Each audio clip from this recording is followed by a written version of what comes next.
my God, we're live. Hello, Oh, now Colin. we're actually live. Yeah, it actually happened this time. How's it going, David? I'm fine, thank you. What about you? I'm doing very well, thanks. I'm glad to. This is my first NFT Tuesday. I'm glad to be here. Oh, that's fantastic. And thank you to level up this NFT Tuesday. So tomorrow we made a special session in order to restart this session of NFT Tuesday. Can we have the slide, please? And I'm going to show you what it's all about for this session. Thanks a lot. So today, an opening by CZ, we're going to come back from that. But what is NFT Tuesday? We're going to launch a second series of 3 webinars to discuss, discover, and analyze the NFT technology. And each Tuesday, we're going to focus on a particular aspect of it. So, Colin, do you want to guide us on the 3 sessions that we're going to do? Yeah, absolutely. Yeah. So real quickly, we've got this series has 3 webinars coming up. Right. So today we have GameFi and Play2earn. This has been a huge trend. One that's near and dear to my heart, as Southeast Asia has been in a very exciting market for this. But I think globally, it's a pretty valuable trend that we want our users to be very aware of. On September 28th, we're going to be doing minting value. This is going to be very focused towards artists and collectors. So people that are, minting, as the name might suggest, people that are actively, building and collecting in the NFT space. And then last but certainly not least, on October 5th, we will have NFTs for good. And that's going to be the intersection of blockchain and philanthropy. So, at Binance here, we have a really huge Binance charity arm that does work globally. And so I think they're going to be a key part of what goes on there. And we've got some great speakers lined up already. Yes, exactly. So 3 new sessions of NFT Tuesday demonstrating how NFT advanced between those last 3 months that we've done. And we're really, really particularly happy to show that this trend and this sector of technology has evolved from that. One big news about the community, we open a Binance Discord community, an official one. So please do not hesitate to join on the link that you see here. Last but not least, we're gonna have to for that Discord. We're gonna have to make some really cool bots and stuff. we'll have the dev team do like a cycle or something and come up with some creative stuff for the community in that Discord server. Exactly, and we're gonna be there. Us, like me and Colin inside. Yeah, we'll find a good profile pic avatar to. We'll find a good profile pic avatar for our Discord server profiles. So for this session, we've made a learn and earn, especially on GameFi. So there is $12,500 worth of token to win.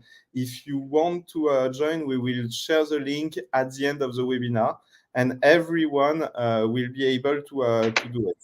Alors, on the program of today, there's going to be a little bit of change to the program as we're waiting for the VIP of this session, and we're waiting for him to come. But we're going to have a session of 15 minutes with CZ when he's going to join. And I think we're going to begin with a fireside chat with Mobox in order to discuss about this particular project that was on the launch pool of Binance, it was those last 13 days.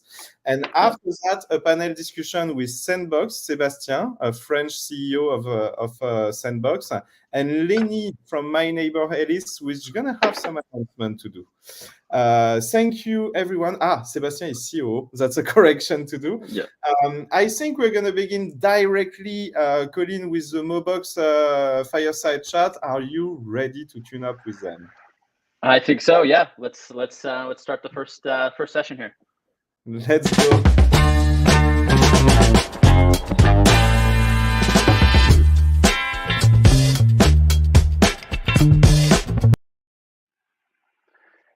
Hey, everybody. This is Colin from the Binance Southeast Asia team. I'm really excited to do this first session here because crypto gaming is a major trend in the part of the market that I look at, which is kind of Southeast Asia. And I think as part of this, we have Mobox speaking today. And so we are super excited to start this session with Mobox. One sec, we're just coordinating here. Hey, how are you? Oh, you're on mute. I think soon is a premonition here.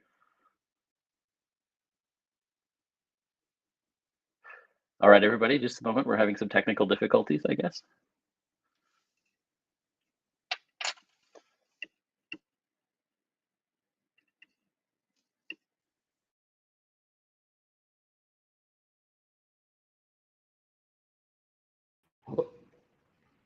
Hello.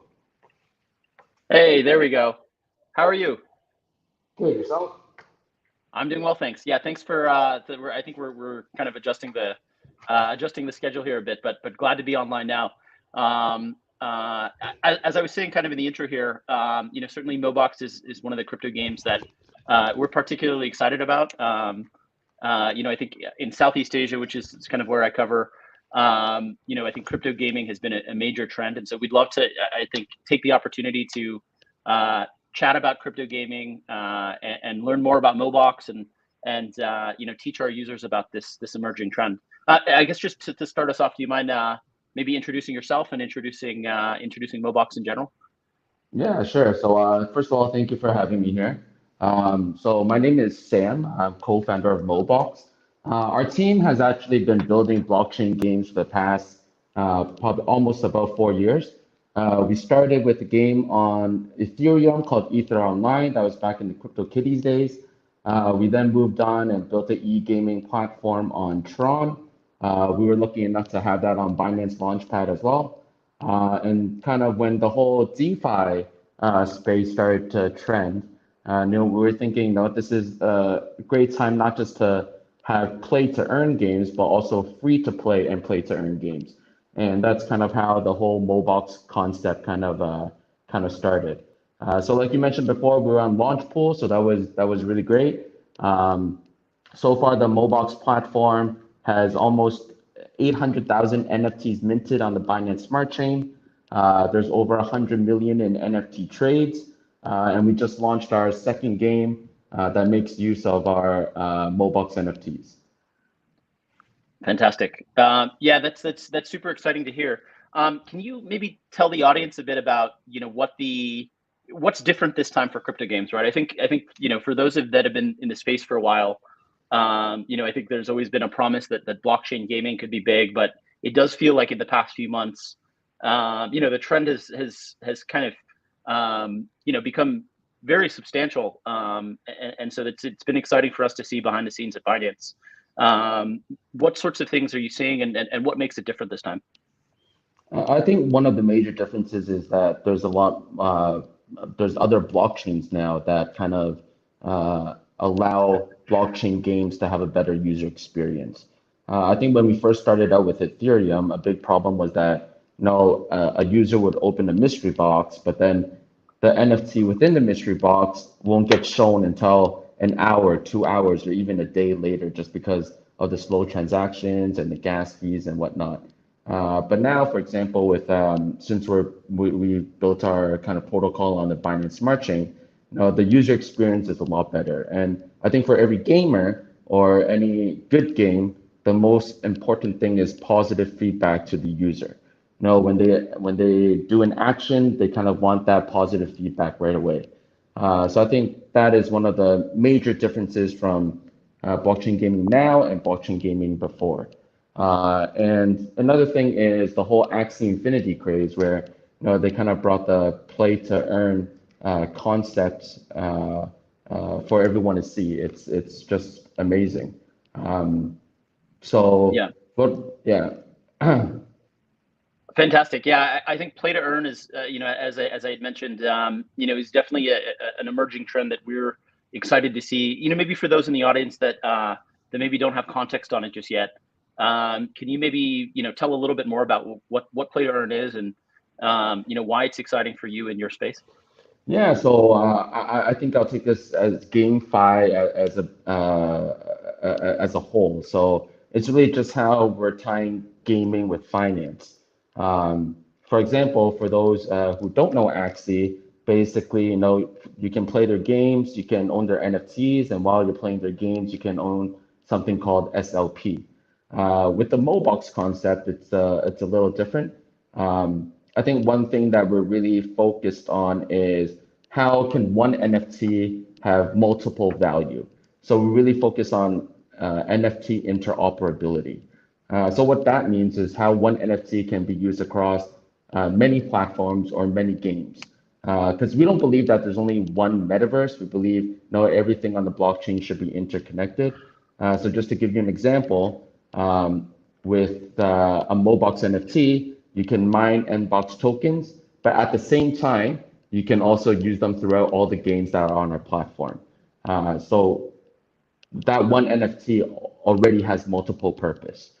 Yeah, so that's basically what we're focused on. Fantastic. And what do you see as the major innovation for introducing NFTs into games? Certainly, I mean, gaming's already a very large industry. I think it's one that I think a lot of people are very passionate about. We mentioned Play2earn. We mentioned kind of bringing bringing financialization into games a bit. What does the NFT portion sort of innovate on, do you see? Yeah, so actually owning your own in-game assets and actually having it being verified on the blockchain is actually quite important. For example, some games they might tell you, oh, this is a limited edition skin, but there's no way to prove that. And we've seen in past with other games where something was supposed to be limited, but it was actually not limited. So this way, the blockchain kind of solves this problem. But with NFTs particularly, for example, in traditional gaming, let's say you bought a skin and that game kind of dies in a year or two. The skin that you previously owned now has no use at all. But now with NFTs, I'm going to take an example from our Mobox platform again. So let's say, there's not a lot of players playing this game anymore. That's fine. The in-game assets that you purchased when you were playing this game can now be used in the second game, in the third game, in the fourth game, and in the fifth game. So your assets always have some sort of value, no matter where it's being used. Totally. Yeah. So that means, you can kind of there's like a duality, right? Where you're developing a single game, but then there's kind of the meta game of like the game of games, right? Exactly. That's awesome. That's really cool. And how's it been going for you guys so far? Obviously you guys have been doing, launch pool with us. I think we're excited by, I think we're excited to support the Mobox project in our own way. What have been, some of the surprising, I think, successes and challenges that you guys have seen so far? Yeah, I think it's been a crazy about 4 or 5 months. We actually launched on April 6th. We already reached a lot of milestones. For example, we had a peak TVL of about 500 million. We have total almost 1 million NFTs minted by our users on the Binance Smart Chain, over 100 million in NFT trades. So it's been crazy. We've worked a lot with Binance, so I also want to thank Binance, whether it was the launch pool or the Binance NFT marketplace. I think it kind of really showed a lot of users how blockchain dApps can be gamified as well. But to be honest, after the launch pool, there's a lot more pressure now because a lot of people are kind of watching what we're doing. So one thing that we always do is stick to our roadmap. Like I mentioned previously, we just released our second game called Block Brawler, which also uses all the Mobox NFTs. One pretty cool thing that we did as well is just to show NFT interoperability is for those that are familiar with PancakeSwap, they also have NFTs where you stake a PancakeSwap NFT and you get a Pancake profile. So how we kind of created interoperability between platforms is that if we see that a user's address has, for example, a Pancake NFT, they can use that NFT within our games as well. That's fantastic. And maybe just let's just chat about your project a bit more. Can you tell us a bit about the gameplay element? I mean, I think one common critique of crypto games in general is, is it more crypto than game, right? Is it people just kind of playing the financial elements of it, but what's the world of Mobox like? Yeah, so I think for us it's a little different because we're not just one game. We're more like a platform with multiple games. So far we self-developed 2 games. We're gonna have 3 in-house developed games by the end of the year. But something cool that we're creating is something we call Game Creator.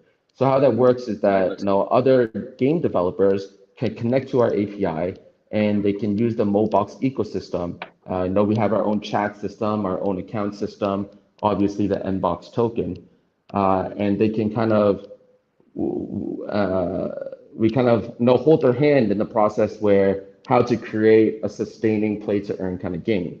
What I've seen in the last couple months is that there's a lot of traditional gaming companies that are trying to get into this space, but it's actually not that easy because in traditional games, money only flows one way. Money only flows from the users to the developers. But now it kind of flows both ways because it flows from the users to the developers, and the developers have to find a way to create this play to earn ecosystem. So the tokenomics are very different from traditional gaming. But yeah, this game creator, another good thing about it is that it helps a lot of developers because cash flow is very important for any business. Whether you're working with Google or Apple or whatnot, they have a 30-day or 60-day kind of payment schedule. But in these 30 days to 60 days, a game developer also needs that cash to kind of put out updates for their users and whatnot.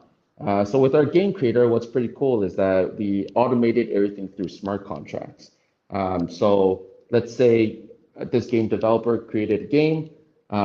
Every day, all the tokens that are consumed within the game, the NBox tokens, let's say 30% goes back to the developer. This happens automatically every time someone plays the game. So I believe that the game creator is something quite unique, and that's going to help a lot of developers kind of transition into kind of the blockchain gaming world. Fantastic. So longer term, you guys see yourselves as not just any one game. You guys are an ecosystem of crypto games, right? On the Binance Smart Chain that some of which you guys have built in house, and some of which you get developers excited about the platform and other game creators. Exactly. So we already have 2 other developers that we've worked closely with that will be kind of testing our game creator out, and their game should be out hopefully by the end of the year. Fantastic. I think one of the things I mentioned, obviously, some of the Southeast Asian markets are near and dear to my heart. What has it been like in terms of pickup and traction in kind of your games globally? Are you seeing certain trends? Are you seeing certain markets around the world that are particularly excited about kind of the platform that you guys are building? Yeah, I think so. This is the way I look at it. For play to earn games, is the main audience is kind of Southeast Asia, South America, Africa, and whatnot. Because they have a high population. COVID has been a disaster for many of these countries, and these users, they have a lot of time on their hands. They play games every day, but now they're actually able to kind of exchange their time for monetary value. So with the Mobox platform, we see that a lot of users are from Southeast Asia and South America. What else we've seen is that there's a lot of, I guess, NFT collectors out there that are usually from North America or Europe and whatnot, but they're not actually gamers. They're more like NFT collectors. So what we did is we also created a smart contract system where these NFT collectors, they can actually lend out their assets for gamers to rent, and they get paid a fee for that. So it's kind of similar to what YGG does for those who have heard of yield games. But we've kind of done it in a decentralized way. So you don't have to trust the other person. You don't have to know the other person. But if you're a gamer and maybe you don't have like a couple $100,000 to kind of spend on NFTs, don't worry. You can still play to earn. you can just rent their NFTs to play in the games. Fantastic. Yeah, I think one of the things you're referring to there is it's popular definitely in Southeast Asia and South America. I'm sure there's Yes. kind of overlap. Is the kind of Axie Infinity and some of the other Play2earn games have they call them scholarships, right? Is Yes, that yes. is that a similar model to what you're seeing on your platform? Yeah, so pretty much the exact same model, but the way we've done it is it's all through smart contracts. So everything is kind of automated. A user would put their NFTs out for rent on our marketplace, and if you see that, oh no, you want to use that NFT in the game, you just click a button that says rent it, and then it goes into your account. You use it for 7 days, and then it automatically returns to its original owner. Oh, that's fantastic. Yeah, yeah, that's a huge value. Yeah. Yeah. Awesome. Let me ask you this. So I guess these NFTs are interoperable then across the Mobox platform. What are some of the examples? I mean, are developers building new games around existing NFT items from other games, or are they, how do some of the items get shared across games? Right. I think that's probably one of the more exciting parts of GameFi generally. Yeah. Yeah, definitely. So we kind of took this approach several ways. The first approach is that we want to create NFT interoperability. I can never pronounce that word. Within the platform first. So let's just say, for example, we have a function in our platform where you can stake NFTs and they can mine NBox tokens. But at the same time, while you're staking that NFT to mine NBox tokens, you can also use it across all the games that we have on our platform right now, which is 2 games. At the same time, let's say you have this NFT staked, it's mining NBox tokens, but you don't play games, but you kind of want to find extra value for your NFT. What you can do now is what I just mentioned. While it's staked and mining NBox tokens, you can also lend it out in the marketplace and kind of get extra value that way as well. So that's the first way that we kind of want to show interoperability within the platform.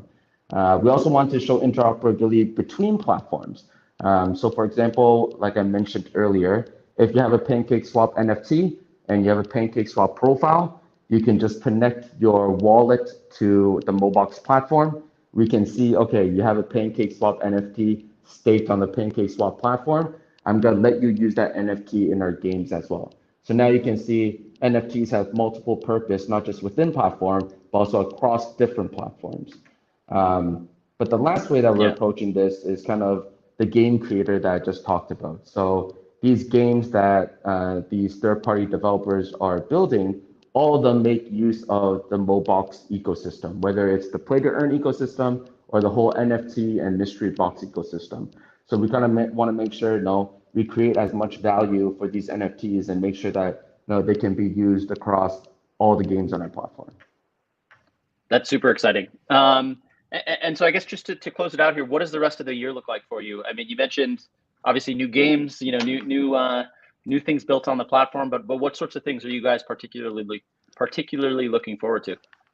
Yeah, so there's a couple of things that we want to get completed by the end of the year. The first one would be the game creator that I just mentioned. So that would be out in the next month or two. We also have something called the NFT creator where users can kind of draw their own NFTs. But what happens is that if you hold NBox tokens, you can vote on which of these NFTs get added into our game. So we really want to make sure that the platform is community owned and not owned by a central authority. But I think the most important for us is how we can continue to pump out great games to show more value for our NFTs. And secondly, we're working with a lot of esports teams on creating a series of YouTube videos and events and kind of educate traditional gamers kind of what blockchain gaming, what Play2earn, and what GameFi is. So we want to make sure that we're able to increase and show everyone the beauty of GameFi, the beauty of Play2earn, and hopefully we can get more traditional gamers into kind of the blockchain gaming space. Fantastic. Yeah, it's super exciting for us. I mean, We're seeing it sort of globally at Binance. I know I'm seeing it in some of the markets that I am most focused on as well. It definitely feels like the crypto gaming trend has kind of properly arrived, and so it's exciting to see Mobox building on the Binance Smart Chain. It's exciting to see kind of other projects across the ecosystem, really defined concepts here.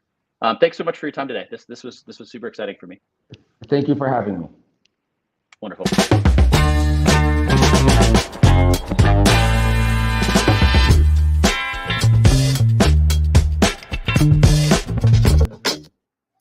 Wow, particularly interested by the cross-chain capability between the NFT on PancakeSwap and the NFT of Mobox inside of it. Right? We'll probably be on. We'll probably be looking at some DeFi stuff after this, right? That was awesome. I'm a big fan of the crypto gaming trend, and so it was great to have him on. I mean, I think Mobox, has been really exciting for us, and kind of the broader Binance Smart Chain ecosystem. Yeah, and with the recent success of Axie, there's really some space on GameFi. You know it really well. Totally. CZ is here, so I think we're gonna move up on the CZ interview about GameFi and Play2earn. And I meet you on the other side after for the SandBox and my neighbor Alice panel discussion. Fantastic. See ya. Perfect. See you on this other side.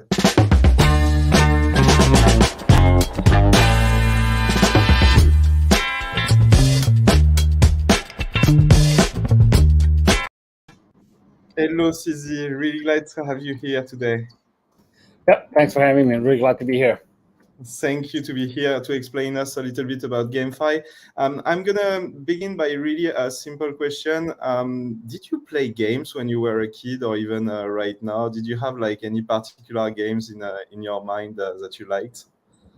So I actually played Counter-Strike for about, I don't know, a good part of 10 years.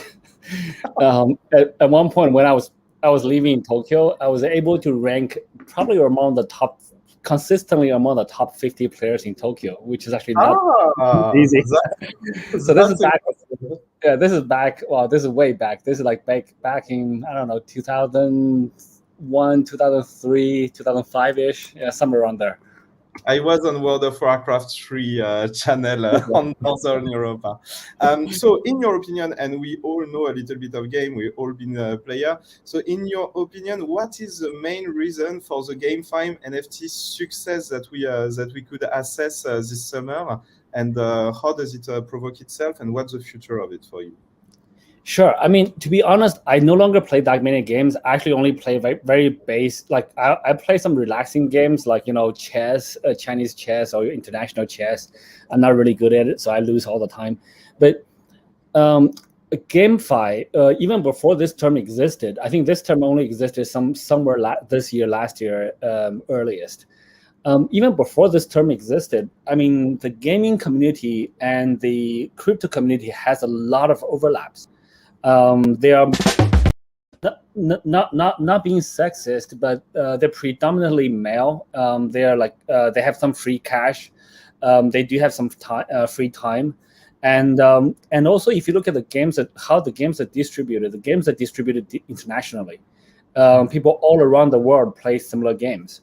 And there's no reason why they have to walk through like 100 different fiat channels or distribution channels to distribute the games. All they need is one website to distribute the software, and then people pay. And so there's a lot of overlaps in games, and most games have their own coin, even before blockchain. So Tencent has the QQ coin. Different companies, different games have their own coin. The problem with those coins is that they only live in one platform. They cannot be exported. They cannot be traded elsewhere. They don't have common value. I think as Mobox just explained, that there's only one way.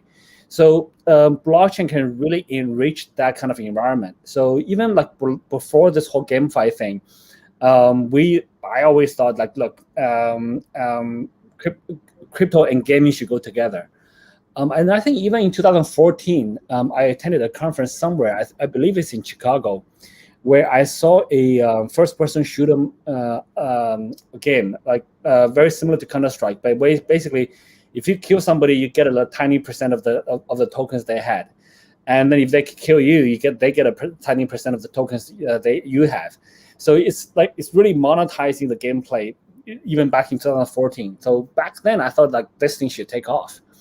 But as with most things, you know that there's a future for those kind of technologies, but it's very hard to predict when. So this year it took off. I mean, we worked with Axel Infinity. Like we helped them to do a launchpad in October last year. At that time, I don't think the GameFi even is a word, and this year they took off. So we have always been interested in this space. I'm not an expert in gaming anymore. I don't really play any real games. I have not, to be very honest, I'm not a user of the GameFi products. I don't play games. I also do not collect NFTs. So I'm not really a user, but I think this space has huge potential. Yes, and as you say, there has been the use case between video game and crypto are evident and since a long time. You spoke about NFT, even if you're not a curator, neither a creator, would like to have some special NFTs that you create. What do you want to say to people that say that NFT could be a bubble or is a bubble right now? What is the state of NFT for you? I think NFTs, to be honest, so with any new industry, many of the current NFTs may drop in value. Some of them will increase, 100, 1,000x, who knows? But the NFT industry is not going away. So like today, like I don't collect NFTs. When I see people paying hundreds of thousands, like I see Visa paying 150K for a Cyberpunk. I'm like, oh, that's great. People do collect that. People do pay money to collect that. I don't do that, but it does not mean the market does not have value. But I think fundamentally, NFTs are here to solve a very simple problem, or to enhance to be an additional solution to people. It allows artists an additional way to monetize. This is something that artists didn't have before. When I say artists, I really mean content creators, including writers, video producers, singers, and also game producers. So NFTs allows another way for creation to be monetized. And this has not existed before. And based on what I know, our NFT platform and our NFT team is working with content creators all over the world. That includes almost every major movie studio, almost every major music label company, almost every major sports fan, almost every major game producer. So I think the market for it is huge. Will some of the NFTs not keep value? I absolutely think so. So when you buy NFTs, be sure you know what you're doing. So similar to where people ask me why does Bitcoin have value? I kind of have the same questions. Why do NFTs have value? I know why they have value, but I still have that question sometimes. So I'm not a collector myself, but I think the NFT market is just getting started. Mm-hmm. And about that, so we know that NFT, it's going to be the use they will have that will give their value. But about the use case of NFT, we spoke a lot about the metaverse. So all this alternative reality, augmented reality, and virtual reality NFT, is there going to be a major area in the future? Will Binance and the marketplace of NFT is going to go to support those kind of NFTs in the future? So is there going to be a what kind of NFT? For you, metaverse, is it the future of NFT, a dedicated space, like one small niche? Where do you categorize it? Yeah, so for metaverse, I actually, I and a few other guys believe we very much we currently living a simulation. So we're already in a metaverse. So, same as Elon Musk, a few other guys, I actually 100%, 99.99999% believe that we're living a simulation. I think metaverse is going to be huge. Metaverse is going to be everywhere, and there's going to be multiple levels of metaverses. So just very briefly, the reason I believe that is, I believe over the next 50 or 100 years, we will be able to simulate to the kind of reality that we live in. So we will be able to simulate to the level of detail that if you look, outside of your window, you can see all the buildings. We can simulate that, and if we can do it, the simulation will happen. Just imagine, look, if I'm old, and somebody says, look, you can pay, I don't know, however much money, like $1,000, I don't know, $1 million, $500,000, $1,000, and you can relive your life, with some variations. I'll happily pay for that. You play a game, right? So if you can simulate it, you will. And what are the chances that the next 50 years is the first 50 years in the universe we live in, based on the current simulated knowledge? Is 13 billion years, right? So that's 0.00001%. So mathematically, we're 100% in a simulation. So that's also my belief. So I think metaverse is going to be big, and there's a huge demand for it. So, but again, it's early days. Does not mean every metaverse will succeed. Does not mean every metaverse coin will succeed. Probably 90-something% of them will fail. But the ones that will succeed very tremendously. So do learn about the projects and pick carefully. I think metaverse is going to be the future of collaborative space. We leave the limit of drive and of messaging system when we work. Having sometimes a 3D space where we can display all the work, etc. Help people coordinate more, actually. So I think it's really interesting. About those use cases, what are the one in NFTs that excites you the most about? We spoke about video game, we spoke about metaverse. Is there any other thing that you think are really valuable on NFT? I actually think that concert tickets is one of the applications I thought. I'm surprised that no one has really done. We don't need physical tickets. We need NFTs. Every concert has a date and a seat number. So I think that's something that any concert, anywhere we gotta go, any restaurant reservations, all of that can be done with NFTs. And and some of those NFTs will have value. Let's say some really famous guy or girl. Let's say Paris Hilton goes to a restaurant right beside me, and then her reservation becomes an NFT. People may want to collect that. I don't know. Who knows? So I think there's a lot of use cases people haven't really thought about NFTs, and it can be used in a lot of different places. I don't know. I cannot predict the future, and usually I didn't predict that in 2017 the ICO will be a boom. I didn't predict that in 2020 that DeFi will be a boom. I didn't predict NFTs. I didn't predict GameFi. But I think all of these innovations are happening really quickly. Some of them are really interesting, but I can't predict which one is going to be the big future.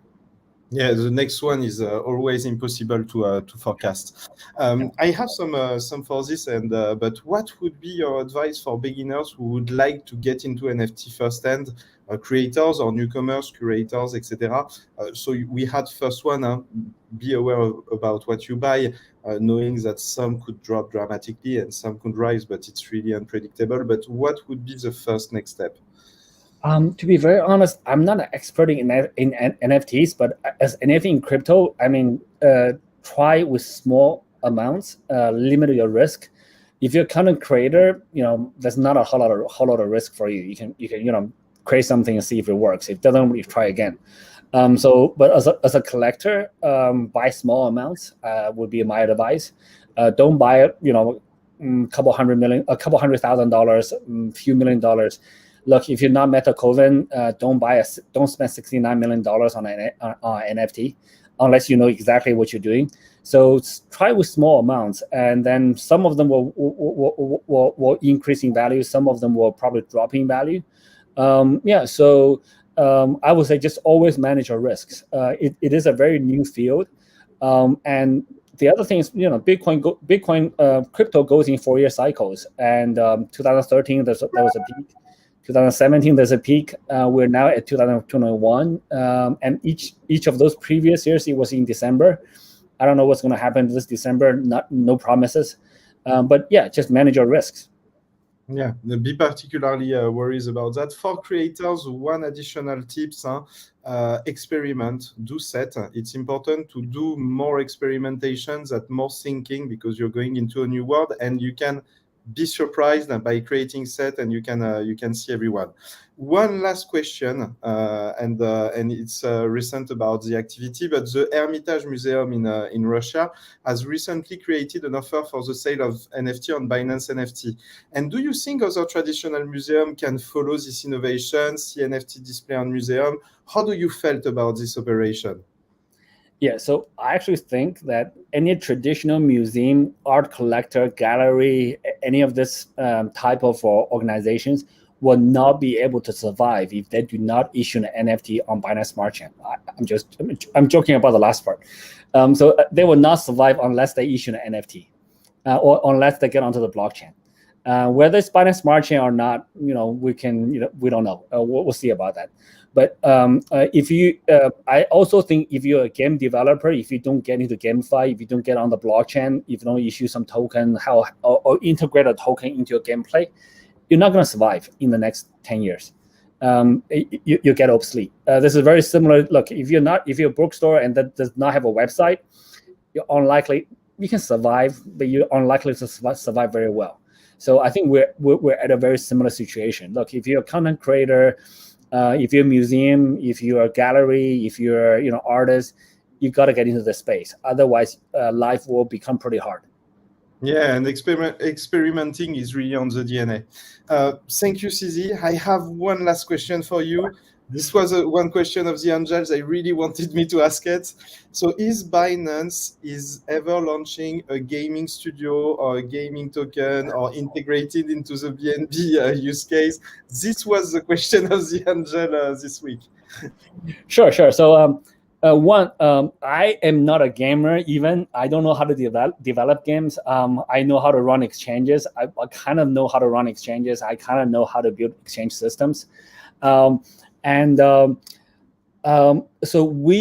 Binance core team may not launch at least myself, I would not be able to run a gaming outfit.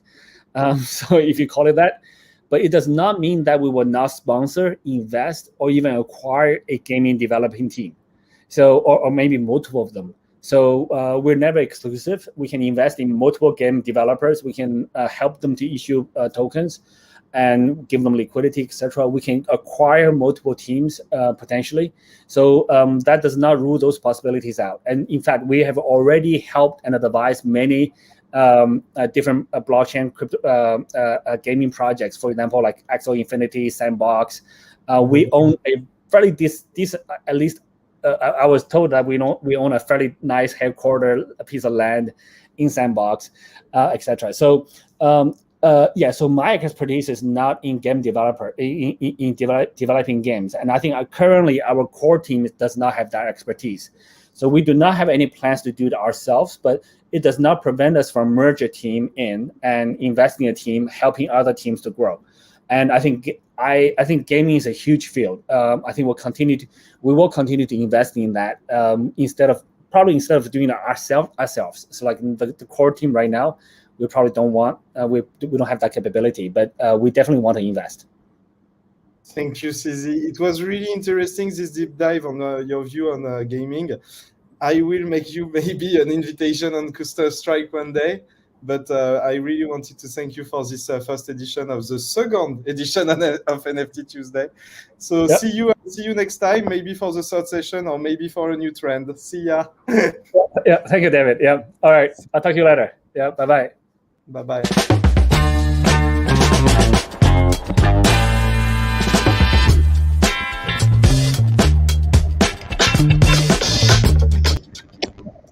Particularly interested, Corey, right?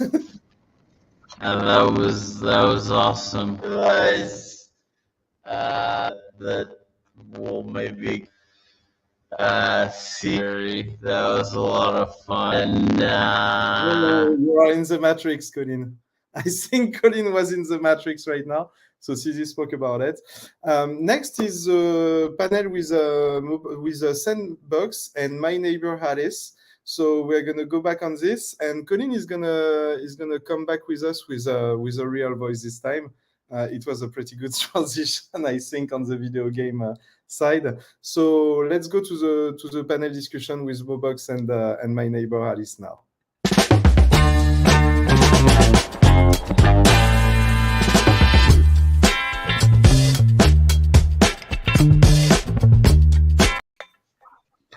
everyone. Colin, do we hear you well? Yeah. Oh, perfect. Hopefully, can you hear me? Yeah, I right as I was talking about simulation theory, the live stream breaks out. Just to be expected, I guess. How's it going, everybody? You were like banned by the simulation. Yeah. The agents caught me. The agents caught me. Yeah. Okay, we're good. Hello, Lenny. Hello, Sebastian. A pleasure to be with you. Could you please first, really quickly introduce my neighbor Alice and then SandBox in order that we have quite a view of it, and then we're gonna run a little bit around the question. Sure, who should start? All right, I can start. Yeah, my neighbor Alice is a online multiplayer social builder game. We have our own in-game token called Alice, and yeah, users can buy land in the Lumalund archipelago, which is the world of my neighbor Alice. And yeah, we're currently very much in development of the game. And yeah, that's the short description. All right, about the SandBox. So we're a gaming virtual world that empowers players and creators by enabling them to make their own 3D assets as well as game experiences, publish them on our platform in the form of NFTs, and start monetizing them through the use of Play2earn and Sand token, the utility coin of our platform. We have already launched quite a good number of creation tools that include VoxEdit, our 3D editor, our marketplace, our map virtual world with 164 lands, and our game maker, which allows you to create game experience without any prior knowledge. And we're about to launch all the player side that will be attracting many players and really open Play2earns for all. Perfect, guys.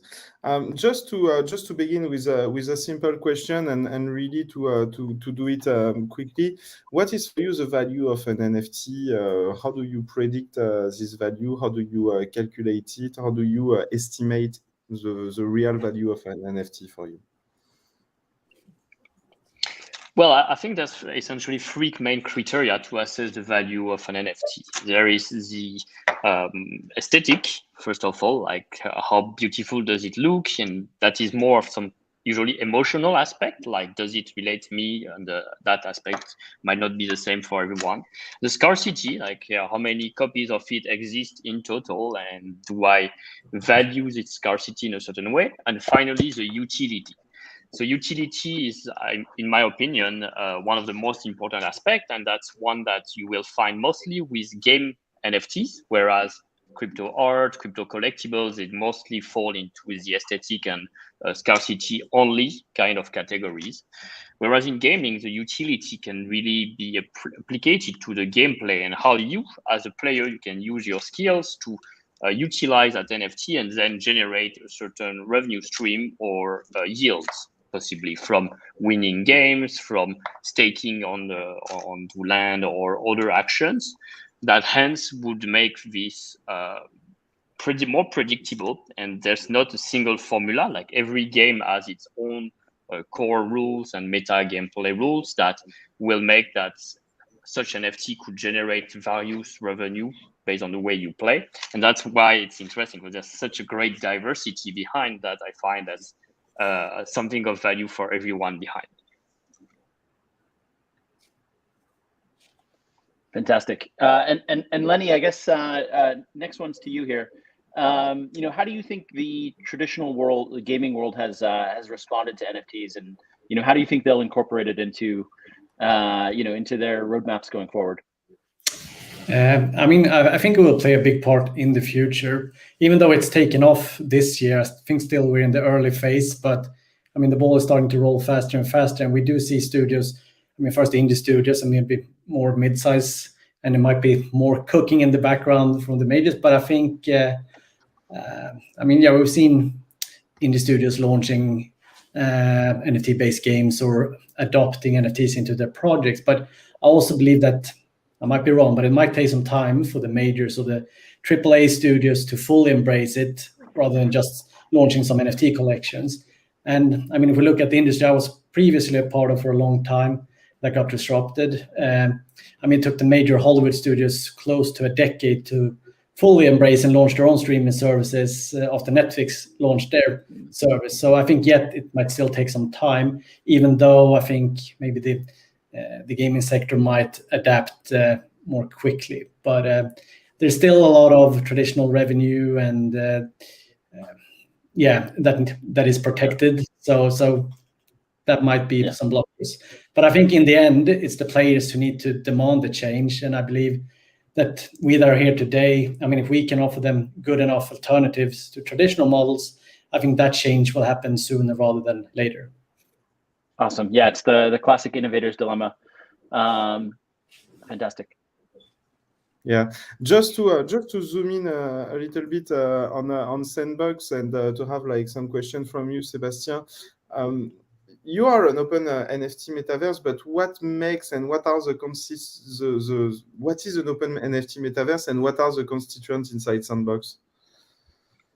All right, so we're digging deep in the topic already. So what is a decentralized metaverse? What's open NFT metaverse? It's this idea that you as a user will truly own your content, your game assets, your identity through an avatar, your cryptocurrency through the token, and hence you're self-sovereign. And you can use those NFTs, whether you created them on SandBox platform using our 3D editor, Vox Edit, and our game maker, and use them with our game maker, use them potentially with other external games and other applications through the use of the ERC 1155 standard on Ethereum and interoperability, but also us as a gaming virtual world having that capacity to let anyone play and interact with their NFTs, even if those NFTs were not created on SandBox itself. So any crypto art, any image avatar collection, which are just 2D images or videos, could come to life into SandBox, becoming 3D playable characters that can jump, run, fight against enemies that you can use to socialize and chat in our virtual world through something called the interoperability bridge. And it's adding a lot of utility to those existing NFTs. So for the holder, you own one NFT and then you increase the potential value of it because it has more utility. You can connect with a community of all the holders, and SandBox become that open NFT metaverse where all NFT could be created or used and transferred in a permission manner as well. Okay, perfect. Fantastic. And then I guess we're playing like we're doing tennis across here. We're playing doubles here. But yeah, Lenny, I guess how does My Neighbor Alice incorporate NFTs? You know, what types of NFTs would players expect to collect and try to obtain in gameplay, and what's that experience like? Yeah, so I mean, if we look at the NFTs we're already launched and did on pre-sales, obviously there's land that your players will be able to buy in the game. I mean, but you don't have to own land, you can also rent land. There are farm animals that will have a special utility in the game, and then of course cosmetic items. We did a pre-sales with you guys with our Midsummer theme collection a while ago. But I mean, when it comes to gameplay, for example, with fishing in the game, you can catch fish in the sea basically, and you're upgrading. You get you need better fishing rods, and you can get even more exclusive fish, and you can sell that fish on the marketplace and as an NFT and earn from that. Fantastic. Yeah, no, it's I think it's cool to be. I'm smiling a bit because I think our job has evolved quite a bit, right? I mean, we I think we also look at DeFi at Binance. At least we look at DeFi. We look at traditional crypto assets and trading and stuff. And so I'm smiling that we're at the point now where we're actively talking about about video gameplay and talking about ways to go fishing in these NFT games and stuff. And so I think that's super exciting. I think the fact that games are kind of having their moment with crypto and with crypto markets is very cool. I'm speaking with the French, so Sébastien. Yeah. You guys want to do? You guys can take this question in French if you'd like. Voilà, no, I'm kidding. For the community, it's important that they learn our French accent. So we saw that in Axie Infinity, you can like earn revenue, and a lot of people have earned revenue. How can someone earn revenue in the sandbox? What is the concept? What is the way? And how is it working with all this IP and brand? Well, that's a great question. I think at the very start, now that we accept that NFTs can hold value, we can understand that metaverse like SandBox can participate into a whole new digital economy and creating many new jobs. Those new jobs will lead to how I can earn a revenue. I can earn a revenue in SandBox as a creator, actually. So if I make 3D assets that are NFTs that I sell on the marketplace, those assets that can be then used in the game maker by landowners to create and publish the experience. I can earn a revenue as an architect, someone who designed the landscape and the land for the order, for myself or for order. As a fashion designer, creating the dress and the outfit for the avatars that represent the identity of players into the virtual world.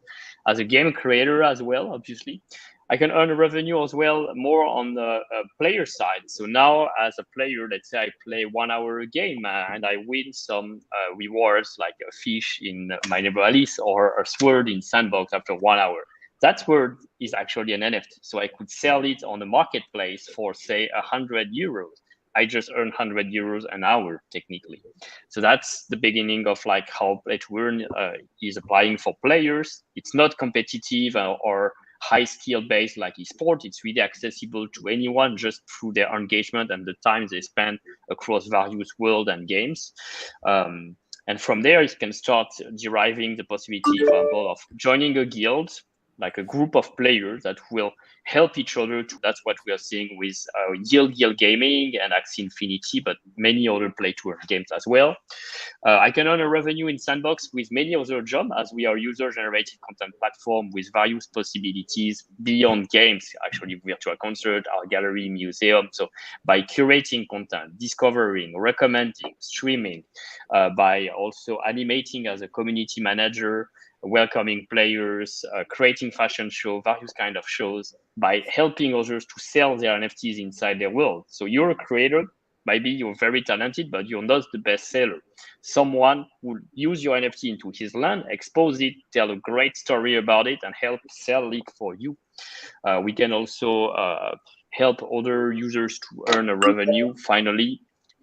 I think I mentioned architect, creators, artists, players, landowners. By owning a land and renting my land to other users, I can generate a constant revenue stream. I can also become a virtual real estate agent. In SandBox, we do have people who specialize into matching supply and demand for finding your next piece of a virtual land that will be close of one of the IPs, one of the brands. And that's really thousands of new possibilities here that I think are just mind-blowing, and I'm not just talking about theory here. This is already happening in our SandBox community. We have people from US, from Canada, from Taiwan, China, Australia, France, etc., who quit their job to work as a creator in SandBox or contributing to this creator or player economy, and that earn more than from their previous job. So I really encourage you to learn more about the possibilities, because I really think it's quite exciting. Okay. That's fantastic. Lenny, I guess we're talking Play2earn a little bit. We talked about just kind of the implementation of NFTs within Alice. How has your community been receiving it so far, and talk about kind of the ways that they leverage Play2earn within the Alice ecosystem. Yeah, I mean, the reception from the community has been great so far, and I mean, it's constantly growing, and they definitely give us a lot of great feedback all the time. I mean, we haven't launched the Play2earn in the game yet, and we're still in development. But I mean, there's a lot of expectations, and a lot of people want to see it in the game. And yeah, there will be. we will roll out several play-to-earn mechanism in the game going forward.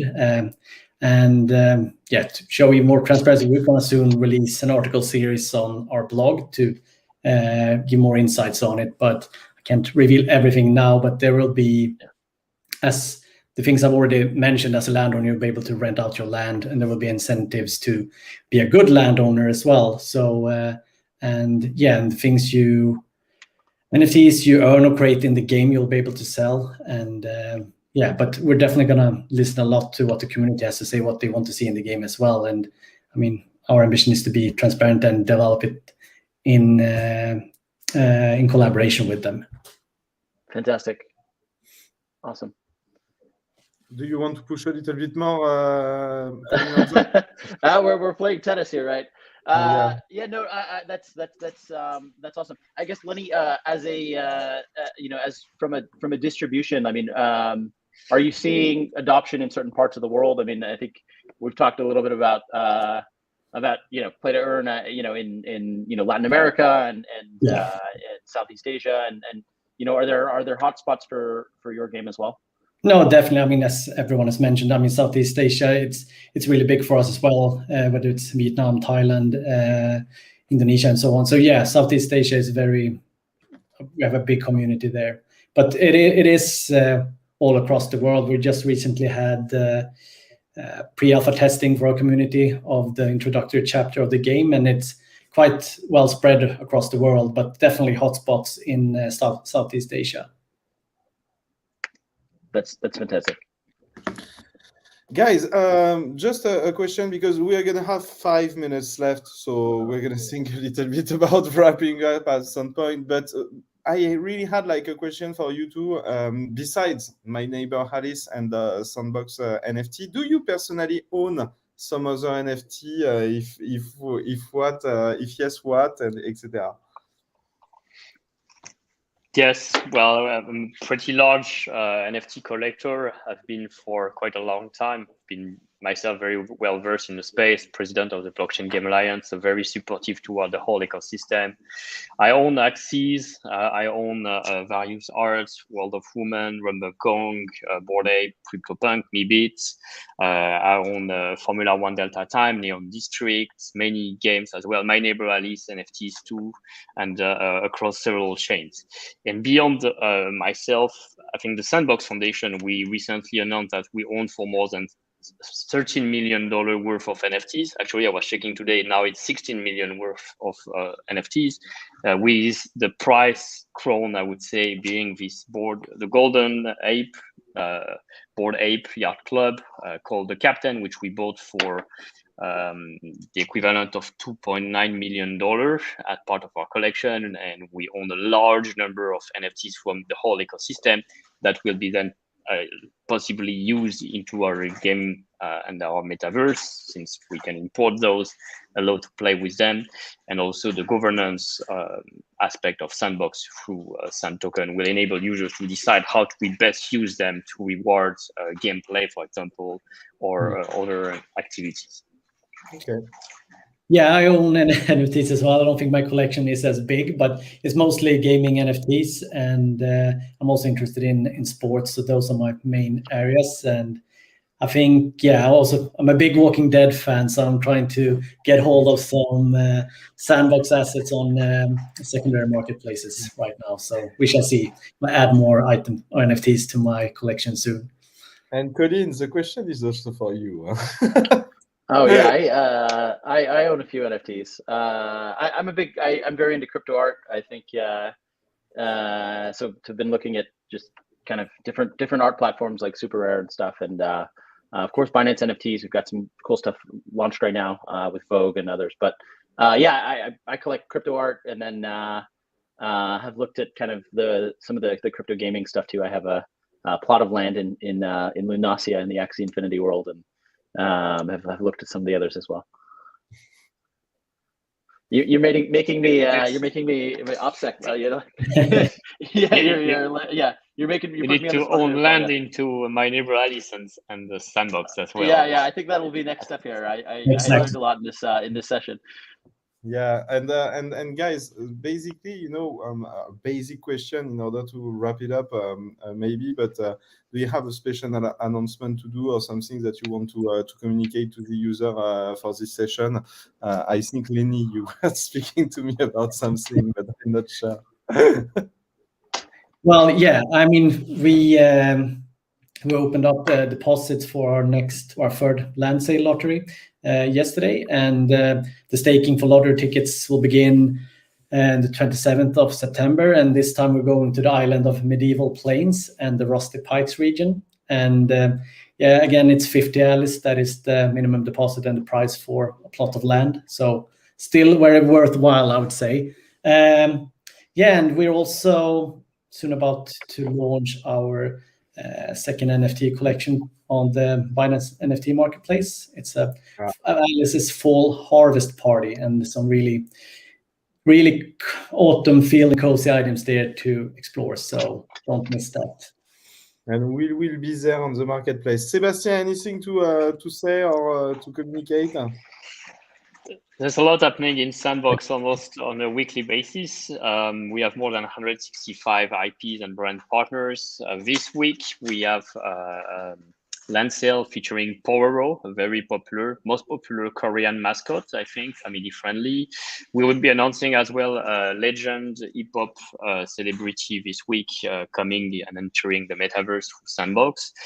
We are preparing for launch our main hub, like the place where all players can come and socialize before we introduce the first Play2earn season as well later next month. A lot of exciting stuff ongoing all the time. I think the most important part for us and towards today's topic is like how we're really empowering a whole ecosystem and letting users earn revenue from being a landowner, being a creator in SandBox. We're really proud to have more than 50 game studios building with us. Hopefully what CZ was saying, like they could start a Binance studio by hiring, acquiring, and best leveraging your lands. And our foundation is here in support to provide all the help you need to get started and start your new career in the metaverse. Last point that I want to say, SandBox and my neighbor Alice, you were products that originally we've done some operation with you on the launch pool and the launchpad. And it's not a trading, neither a financial advice, but this is something that this is a product of Binance that I personally like a lot. And all the users that are on this session, please go have a look at it, make your own impression on it, and do your own research on this. But this is a product inside Binance that I particularly use to get exposed to those kind of projects that both of you do. And I've been particularly happy for know about this. So voila. So I want to really thank you both, Sebastian and Lenny. Thank you for your presence and all your response to those questions. I'm sure the GameFi NFT is going to continue to evolve, and you are hopefully a part of it. Definitely. Thank you so much. Thank you, David. Thank you, Colin. And thank you, CZ. It's been a pleasure. See you in the metaverse. Cheers. Bye. Yeah. See you. We're going to wrap.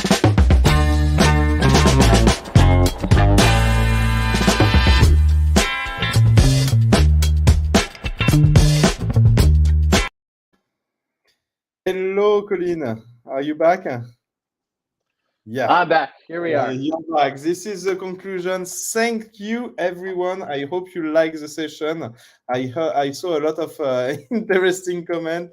Some about me looking for with the accent of the Bogdanov. It was funny. That's funny. We should do this one. Yeah.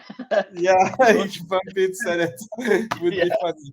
So it was a blast for this first session. One of the biggest questions that we had was about the link. So let's reveal it right now. Where is the link? Here is the link. So the link to the quiz is bit.ly NFT-quiz. Be sure to go inside of it. We're going to put the link also below the video, and do not hesitate to put a thumbs up on this video. Next session is going to be about... Yeah, please subscribe. Please subscribe in mass. Next session is going to be about minting value. We're going to make a session in order to give tips about artists and collectors such as Colin and myself, a guided tour on the Binance NFT marketplace in order to understand a little bit the logic of NFT curation, and also see how we can turn out an artwork into an NFT and into a best-selling stuff. What are the different strategies of the bestseller inside the Binance NFT? So thank you all for that. Colin, do you want to conclude with some specific things? I think yes. There is a Discord, right? I was actually just about to bring up the Discord thing. I logged in just a moment ago myself, just to check how things were going, and I think we're growing quickly here. We've got a lot of registrations. Come join the Binance Discord server. I think the Discord server will be particularly important because like SandBox, my neighbor Alice, a lot of the other Mobox, a lot of the other crypto games, in the metaverse and in the kind of NFT universe. Discord is really the king here. So there's a lot of great community stuff going on there, and we hope to remain a key part of the crypto metaverse. And so check out the Discord server at the link here. It's bit.ly/Binance Discord. And David and myself are both hanging out there. Maybe we'll get CZ to make an occasional appearance. There's lots of things we can do there. There's voice, there's video streams, there's lots of cool stuff. So hope to keep you guys informed with the metaverse and NFTs and sort of the broader crypto universe there. So check us out there. Yeah, I think the next step is going to be a guild, huh? Like exactly. Yeah, Binance Guild. Yeah, let us know if you guys will join a Binance Guild. Yeah, I'm going to be totally there. We'll make like a CZ. We'll make CZ his own avatar for the guild master. Yeah. That's gonna be fun, really. So we put some appendix on the slide deck on how to connect to Binance Smart Chain, etc. Don't hesitate to go to this slide deck. I want to thank all the community. We've made a real peak of audience, and it was a pleasure to read the comment and to read the happiness about it. Thank you so much, everyone. Thank you for this first session. It was a pleasure to do it, and we're coming back next week on Tuesday for the NFT Tuesday. See ya, guys. Yeah. Awesome. Thanks, everybody. See you later.